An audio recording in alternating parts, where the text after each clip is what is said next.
All right, so I am a liar. Last week I said I didn't have a lot of time for assistance work and I was gonna make sure that I got to it this week, and I didn't do any assistance work at all, so definitely I effed up. And it was just one of those things, and fortunately powerlifting takes a backseat to a lot of other things in my life. I still enjoy doing it, but given that fact, I just don't have the time in some cases to commit like I need to, and that just is gonna be the way that it is.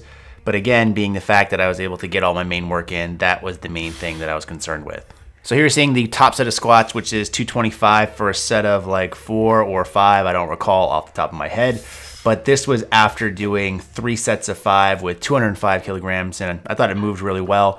And then some back off sets of deadlifts here. One of the things I tried to work on this week, as Brett had asked me to do, is to try tucking my chin and looking down more, as he noticed that that was just where my head ended up being, and typically I'd started with my head a little bit higher. So I tried that and I felt a little bit more stable. I definitely felt like I was bent over a little bit more, but I think in the grand scheme of things, if I feel more comfortable dropping down into the hole and keeping things tight, then that's all that really matters.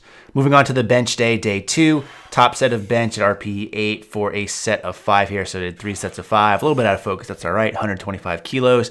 I was using the new Strength Shot bench this day. I did not like it at all. Setup was really weird on it. So for the next pin press type work here, I actually switched back to my Rogue bench because I feel a lot better on it. And I'll cover that Strength Shot bench in a review a little bit later on, probably this week or next coming up. The deadlift portion of the week, another set of 250. This was the same weight we did last week. Brett just said take it again and try to make it go a little bit smoother.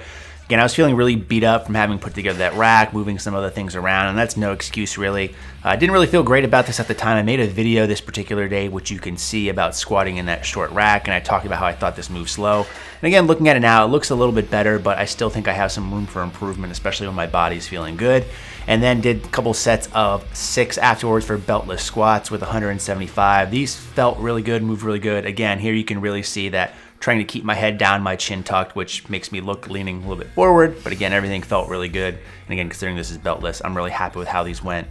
Then end of the week on bench in the shorty rack with the monolift attachments. And I laugh here because I've really been having some trouble getting more of an arch, or as much as I used to at least, with these monolift attachments. And that's really funny because you guys know I don't have an arch to begin with. So the fact that this really minimizes it, it's just interesting. And again, I'm going to stick with it because I want to do a review on these monolifts and I just want to get comfortable with it. I'm sure it's going to take me some time really working on the negatives here. So some 4-second negatives, and it's supposed to be exploding up, but these got pretty heavy on my last set of 4, which you're seeing here with 125 kilos.